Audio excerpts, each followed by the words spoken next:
Father got so frightened of him flying, so he gave that up and went into race cars. Then I got so frightened of race cars, so he gave that up, and of course proceeded to go into boats. At this point in time, I decided it's hopeless. He's all for speed, and I might as well forget it.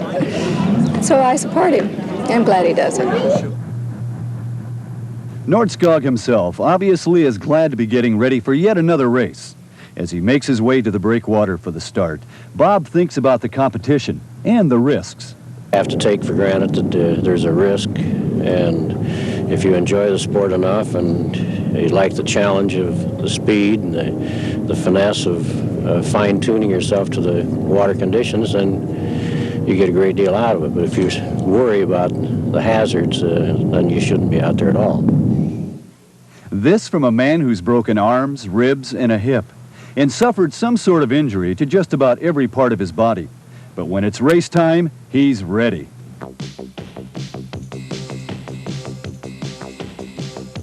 They're off. Luckily on this day, the Southern California seas are fairly mild.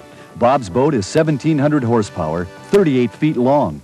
In this kind of offshore racing, the gravity force on such a craft has been measured at up to 13 Gs. That's 13 times the force of gravity. The drivers and their crews will go the distance standing up. That way, it's easier to take the brutal slamming of the waves. If you're going 50 miles an hour in a boat, it feels something like 100 miles an hour in a car. If you're going 100 miles an hour in a boat, it's more like going 200 miles an hour in a car. The sensation is entirely different, and of course you can run on a straightaway 200 miles an hour all day long in an automobile, race car. But to run 100 miles an hour on water on a continuous basis is very precarious, because somewhere in there you're going to run into very rough water, unseen holes as they call them, and the boat's going to get upside down and you're going to get all wet. So your feelings.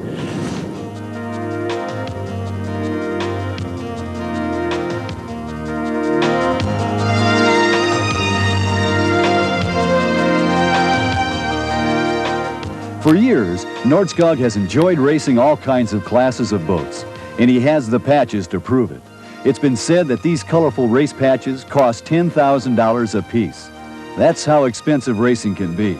But other powerboat enthusiasts say that over the years, Bob has worked to popularize powerboat racing, making it more affordable and more fun. There's no question about it. Without Bob locally, we wouldn't be having any races. So he's the father of West Coast racing, and as far as I'm concerned, he does a marvelous job. He's made a lot of the rules, and if it wasn't for him, we wouldn't have a lot of things we have today in offshore racing. He's a real innovator. When you race a boat, the water's changing almost constantly, except on a glassy day.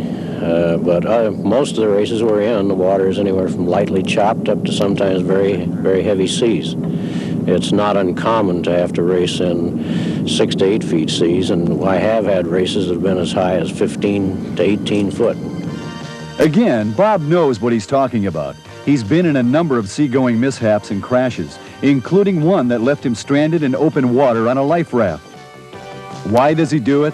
Why do any of the racers face the expense and the danger again and again? Well, you get a rush of speed, and you go as fast as the water conditions allow you. The boat will go up to over 100 miles an hour, so if the ocean allows you to go over 100, you go over 100. If not, you sort of play it by ear out there. For me, at least, it's an unparalleled challenge and excitement, a challenge of man and machine against the elements, which you can never conquer. You just do the best you can and hopefully improve each time. Like any other racers, they would prefer to finish first. But finishing at all is considered to be an accomplishment. Well, to go as fast as you can for as long as you can. In a race like this, the boat really takes a pounding, and so do the people in it. And it's an accomplishment just to finish. Of the 30 boats that started, probably 15 didn't finish, so 50% are going to be looking for problems when they get back in. So half the battle is finishing the race. You're sure not going to win it unless you finish, right? For veteran racers like Bob Nordskog, each time out is a new battle and a new chance to win. After nearly 40 years of racing, Bob has no plans to stop. Some people like to knit, and I can't understand why people want to knit. And it just happens to be my thing.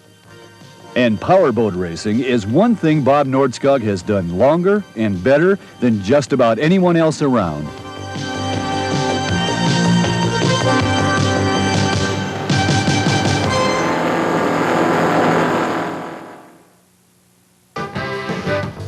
You're meeting Chessie, who is the guide dog for her mistress, Fabiola Fregoso. Both of them were attacked on a bus bench last Friday morning, June 26th. Excuse me, not last Friday. Friday, June 26th, between 10 and 10:30 in the morning. We hope if you happen to witness that, you'll call us. Fabiola and Chessie are here along with Mr. Bob Nordskog, who is a great friend and contributor to Guide Dogs for the Blind, Fabiola being the media representative for that group. They are both here to discuss not only that problem and the $5,000 reward that Mr. Nordskog is offering to anyone who can help with the conviction of the person who did the attacking, but to talk about the temperament of guide dogs. Welcome to all three of you. Thank you. Fabiola, can you tell us now what it was that happened on that bus bench on June 26th? Yes, I was on my way to a friend's house and I approached the bus bench and I sat and there was a woman sitting next to me and I asked her if she knew what time the bus was coming. She didn't answer to me, so therefore I didn't say anything else. Next thing I knew, she reached down and she gave my dog a donut. And I reached down and I took the donut out of my dog's mouth and I turned around and I told her that she couldn't feed my dog because it's not good for guide dogs to be fed. And she was very upset about it. She got up and she started screaming at me. And at that moment I got really frightened and I got up, tried to leave, but she grabbed me by the neck. She threw some hot coffee on me and started kicking me as well as my dog. And yeah. Eventually, though their injuries were rather great, they're mending both of them, a gentleman did come by and helped Fabiola wait for the police, and you decided to take a bus home instead. You now regret that, of course. What Mr. Nordskog has done, having been a great contributor to this organization, is to offer a reward. The question has come up, though, should guide dogs and can guide dogs be trained to protect as well as to guide? And your opinion was what, Mr. Nordskog? My opinion is that it would be very confusing to the dog. They are trained to be kind and concentrate on the job that they have to do. And if they had to be able to protect a person, it would be an emotional change away from their docile method of normally operating, and to turn vicious and attack back would be quite a change for the dog. Yeah. It wouldn't work. It seems untenable, and you agree to that, Yes, Fabiola. I sure do. Now, Guide Dogs for the Blind is located in a couple of different areas in California, right? Right. Well, the main school is up in not San Francisco, it's close to San Francisco, San Rafael. And then they have a branch office down here in Topanga. And your media rep, you have retinitis pigmentosa, which gives That's you correct. extremely limited but a little bit of vision. Right, that's right. Now, in the search for this woman who is evidently mentally disturbed, do you really think, Bob, that there's any chance, is there any clue at all at the moment about who she was or where she went? Well, the number one hope would be that the individual that stopped to give aid to pull the woman away from her so far has not come forward. I would hope that that person would be contacted by someone who in turn maybe he could identify. I have private investigators that have been talking to people throughout the neighborhood where this attack took place. Hopefully someone will get a lead.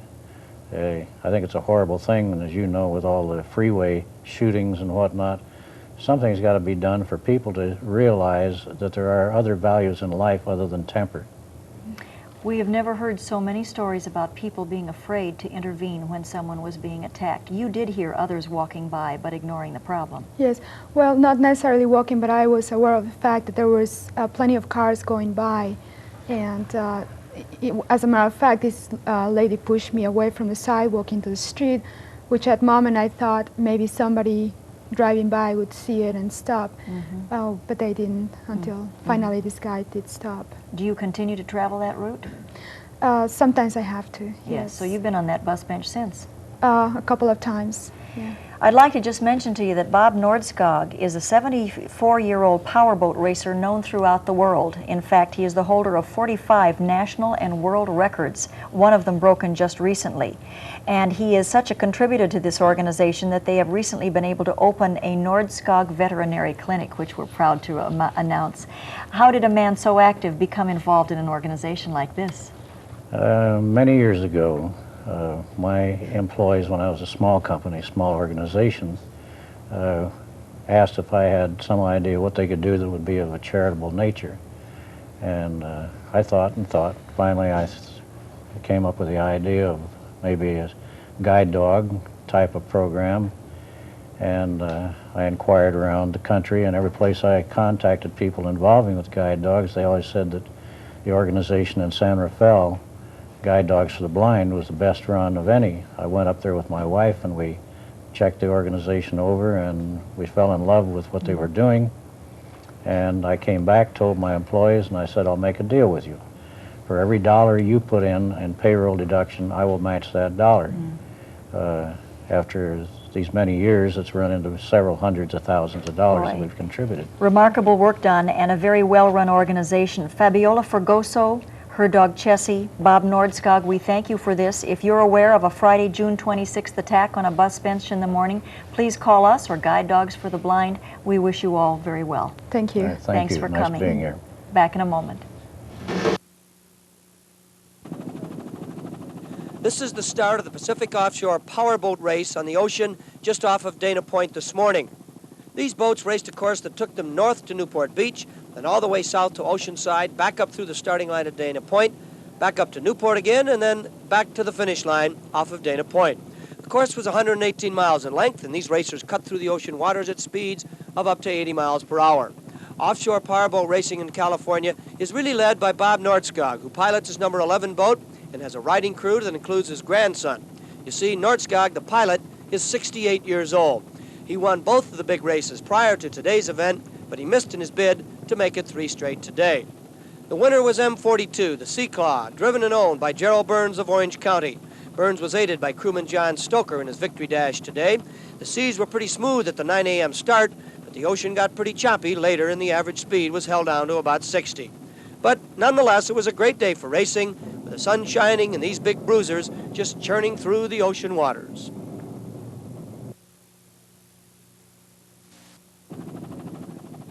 The waters of the Pacific Ocean were being churned up by these big racers over the weekend. They are part of the Pacific Offshore Powerboat Racing fleet, and they slice through and over the waves at up to 80 miles an hour. These big babies cost anywhere from $100,000 to $500,000. The leader of the Pacific Racing Association is Bob Nordskog. He has 2 monster engines in his boat Skyhawk, engines that make an Indianapolis race car look like a go-kart. These engines in offshore boats, under most conditions, are put to heavier loads, subjected to greater strain than the Indianapolis engines. It took several years to perfect this type of an engine, to take the standing, because they run with such heavy power constantly. Bob Nordskog not only owns the Skyhawk, he is the driver. And it makes no difference that he is 68 years old. He handles the beating like a man 1/3 his age. When you get into choppy water, sometimes the boat will chine from one side to the other, bounce high in the air, come down, and you have high G loads. There have been quite a few boat racers just without crashing, just in normal racing, that have broken their ankles. And I've had the occasion of breaking ribs twice, just from the pounding, getting torsion of the boat, where it slams you sideways very, very violently. And good news for San Diego racing fans. Nordskog says we'll have a race off of our coast in about a year from now.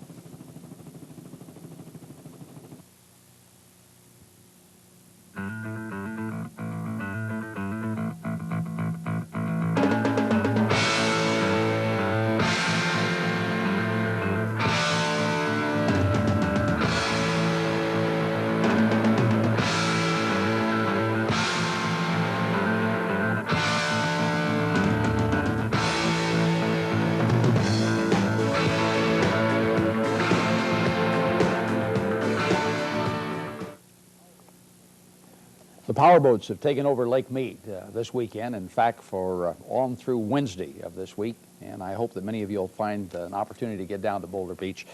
There's a book that's kind of the Bible of the powerboat industry. It's Powerboat Reports, and the gentleman who is the publisher, editor, and founder of this magazine is to powerboats what Bill Munsey, the late Bill Munsey, was to hydroplanes. We're talking about Bob Nordskog. Bob, without question, it's a pleasure to have you here as one of our engineers who has followed your career and is into powerboats. As he said, you are the man that everybody looks to. And he said this particular magazine, this issue, he said it was kind of like a fresh breeze, because he said he tells it like it is. It's kind of a unique position to be in. Yeah, it is a very unique position. And of course, we have an advantage. We put on these performance reports for the total boating industry, and we don't charge anyone. And this puts us in the driver's seat. If we were charging, then maybe we would try to dampen things a little bit, but we offer this as a service to the boating public. It's my contribution, if you want to call it that, to the boating industry, to be able to put on these reports, run the tests, and determine what is good and what is bad about a boat. Looking at your jacket, is there any place that you haven't raced? Oh yeah, there are a few places, but a lot of these patches are involved with races I've had in Europe, Paris, Berlin, South America. Most of them are in the United States, but they cover a long history of races. A lot of races, they don't give you patches, so you can say I've had a lot of races. What was the first patch that went on there? Well, unfortunately, it's buried on the back side. Is it? But it's an interesting type of recreation, although it is far more dangerous than people realize. I've had many broken bones and internal injuries, and you're fortunate when you can come out of it, and I've been able to come out of it. We're going to see Bob in action for a minute. We have a tape here that was taken actually in San Francisco. I'll kind of set the stage on this a little bit. Remember what race this was? It was labeled San Francisco. Yeah, of course, I've raced in San Francisco so many times I don't recall, but yes, I do recall this was the same weekend that Rocky Aoki was badly injured in his Benihana boat. What kind of boat are you using here, remember? It's a cigarette. It's an odd name for a boat, but it's made in Florida and made by a world-famous boat racer, Don Arno, and he just makes good boats. What was the first offshore race that you participated in as a young man? About 1948, 49. I think it was about 49. That was the first offshore race, and that was a race that ran from Redondo Beach around Catalina Island and back to Redondo. On that particular race, that was the first offshore race, and my riding mechanic broke his back. So I thought maybe this is not so good. But I didn't break anything, so I thought, well, I'll try again. Maybe my bones are tougher. Bob, this Monday, Tuesday, and Wednesday, you'll be out there with your performance trials. And for people that are not familiar with what you do, we have some footage, I think it was taken last time you were here at Lake Mead, and we were very fortunate to have had a chance to take a ride with you, and we were very impressed.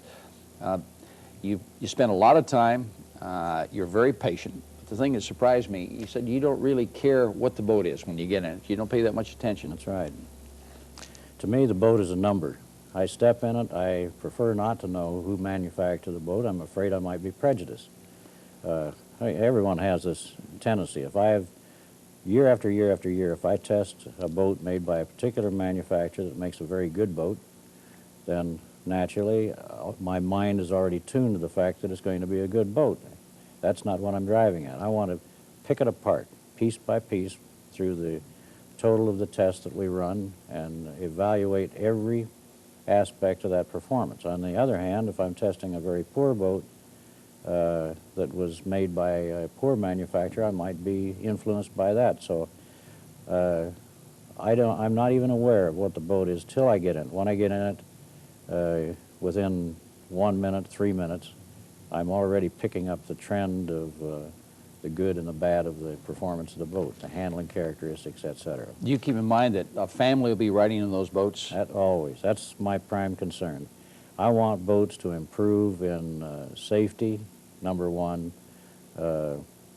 handling characteristics, performance, and if a boat is not a good boat, if it's a ill handling, and there are quite a few of them, we give the manufacturer a choice. Either they remove the boat from production, don't sell it to the public, or they can make the corrections, and if they do make the corrections, we will retest the boat at a later date. Or if they continue to manufacture an ill-handling boat or an unsafe boat, we publish it. We tell them about it. Naturally, I've been sued, but no one has ever won a suit against me because they always seek the expert, and who's the expert? Okay, that sounds terrible, but that's the way it is. Bob, you'll be at Boulder, down at Boulder Beach, probably, what, for the 3 days? Early in the morning? Do you start early? For people who'd like to go down, maybe watch you? Well, tomorrow, on Saturday, we're having World Speed Trials. Yeah. We're going to be running 11 different classes of boats, and there will be 11, probably 11 new records established, and they're referred to as powerboat world speed records. And we start at 9 o'clock in the morning with the runs, and we'll be running most of the day, single individual runs with different boats. We anticipate somewhere on the low side 50 up to my keeper of our record says that we'll probably be about 70 boats that we'll be testing, all high-speed boats. Bob, it's a pleasure to have you with us today. Hope you enjoy your stay in Las Vegas, and don't be a stranger. Get back here more often. Well, I certainly enjoy the place. Unfortunately, about the only chance I have to get here is during these performance trials. Again, Sunday we have a race, and then on Monday we start our performance trials for Monday, Tuesday, and Wednesday. We'll be checking in with you on Monday. It's certainly been a pleasure being here, Dick. We'll be back after a short break.